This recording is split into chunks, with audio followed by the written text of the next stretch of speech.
Hi friends, आज का जो हमारा टॉपिक है that is percentage strength of oleum. Oleum क्या होता है?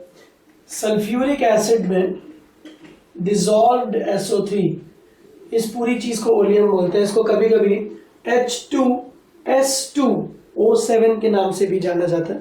परसेंटेज स्ट्रेंथ से मेरा क्या मतलब है? लेट्स सपोज एक ओलियम सैंपल है जो 100 ग्राम्स है, तो इस 100 ग्राम्स में लेट्स सपोज x ग्राम्स ये है, तो बाकी का 100 माइनस x ये होगा। इस सैंपल के ऊपर लिखा हुआ है 109% ओलियम, तो इसकी परसेंटेज स्ट्रेंथ क्या है? 109। अब इसका मतलब क्या है? 100 के ऊपर जितना भी है, 109 का मतलब 100 प्लस 9, तो ये 109 का मतलब ये हुआ कि अगर मैं इस 100 ग्राम ओलियम सैंपल में 9 ग्राम्स वाटर डालता हूं, तब जाके जो हमें सल्फ्यूरिक एसिड मिलेगा दैट विल बी 109। इसको थोड़ा डिटेल में देखते हैं। 9 ग्राम्स वाटर क्या करेगा? वाटर जब ओलियम के साथ रिएक्ट करता है तो water actually reacts with the SO3 present in oleum. Sulphuric acid से डायरेक्टली रिएक्ट नहीं कर रहा है, SO3 से रिएक्ट कर रहा है, तो रिएक्शन एक्चुअली हो रही है ये।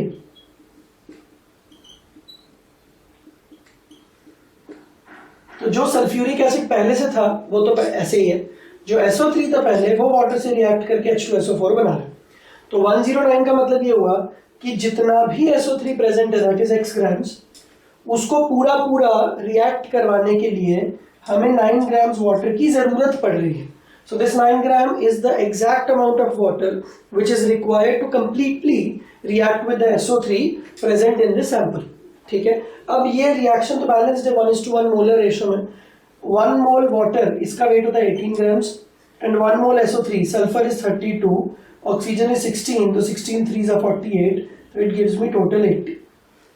तो अगर 18 gram water reacts with 80 grams of SO3, so 9 grams of water will react with how much SO3?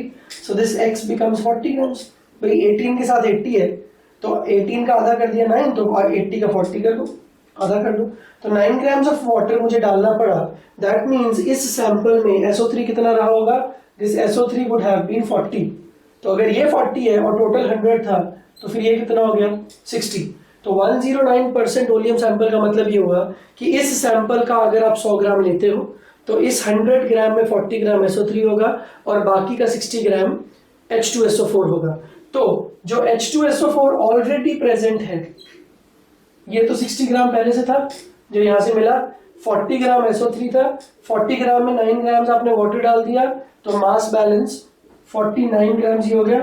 Law of mass conservation, तो आप SO3 में पानी डालोगे तो टोटल मास ऐड हो जाएगा। तो 49 ग्राम्स H2SO4 हमें यहां से मिला, 60 ग्राम ऑलरेडी था, तो 60 प्लस 49 कितना हो गया? टोटल 109।